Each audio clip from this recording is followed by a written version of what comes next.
దిల్ రాజు గారు మీరు 58 సినిమాలు తీస్తే 70% సక్సెస్ రేట్ ఉంది. అంటే మీరు ఒకటి ప్యాషన్‌గా తీయటమే కాదు 24 ఫ్రేమ్స్ దగ్గరుండి చూసుకోవటం, సినిమా హిట్ అవ్వాలని ఎవరైనా కోరుకుంటారు మీరు ప్రొడ్యూసర్‌గా.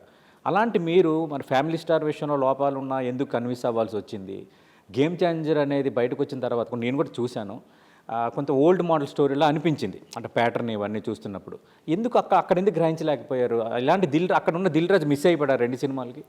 నో అంటే టోటల్గా నేను ఈ జర్నీలో నేను ఇందాక చెప్పాను కదా, ఎప్పుడైతే డైరెక్టర్స్తో ట్రావెల్ అవుతున్నప్పుడు మా మార్కు మిస్ అవుతున్నాం.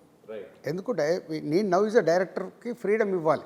ఇంతకు ముందులాగే ఇలాగే చెయ్యాలి అని అంటే మేము సంవత్సరానికి 2 సినిమాలు చేయగలుగుతాం.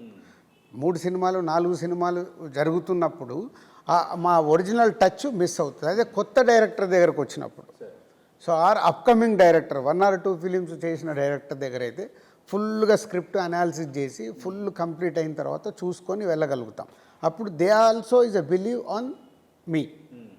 సార్ మీరు చెప్పండి, మీకు కరెక్ట్ అనిపిస్తుందా, మీ ఏదైనా క్వశ్చన్స్ ఇవ్వండి. ఎప్పుడైతే ఇక్కడ డైరెక్టర్ ఉంటారో డైరెక్టర్ వెనకాల నేను నిలబడాలి. సింపుల్ ఫార్ములా అది.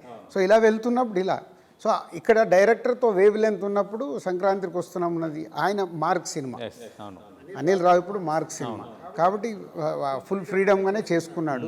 ఎక్కడ ఉండదు. నాకు అనిపించిన క్వశ్చన్స్ మట్టికి అడిగాను. అది బ్లాక్ బస్టర్ అండి. Everything is a directors film. అంటే రామ్ చరణ్తో సినిమా అన్నారు కదా, అంటే ప్రశాంత్ నీల్తో రాబోతున్న సినిమా అదేనా?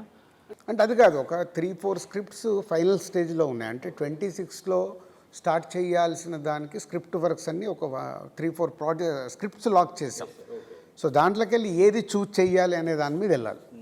అంటే అల్లు అర్జున్తో కూడా భారీ ప్రాజెక్ట్ అని అంటున్నారు. అది కూడా అప్కమింగ్ రావచ్చా ఫ్యూచర్? సో అదే అంటే ఇప్పుడు ఇవన్నీ ఎలా ఉంటాయండి, మాస్ దగ్గర ముందు ప్రస్తుతానికి స్క్రిప్ట్స్ ఏంటి, డైరెక్టర్స్ ఎవరు ఉన్నారు, నెక్స్ట్ ఎవరితో వెళ్ళాలి అనేది ముందు స్క్రిప్ట్ దగ్గరనే ఆగిపోయాను నేను. మళ్ళీ ఇంకొకసారి పొరపాటు జరగకూడదు. టైం తీసుకున్న స్క్రిప్ట్ కరెక్ట్గా మ్యాచ్ అవుతున్నామా, ఆ స్క్రిప్ట్ని ఏ హీరోకి యాప్ట్ అవుతుందో అప్పుడు అక్కడికి అప్రోచ్ అవ్వాలి. ఆ వర్క్లో ఉన్నా. అంటే ఎందుకు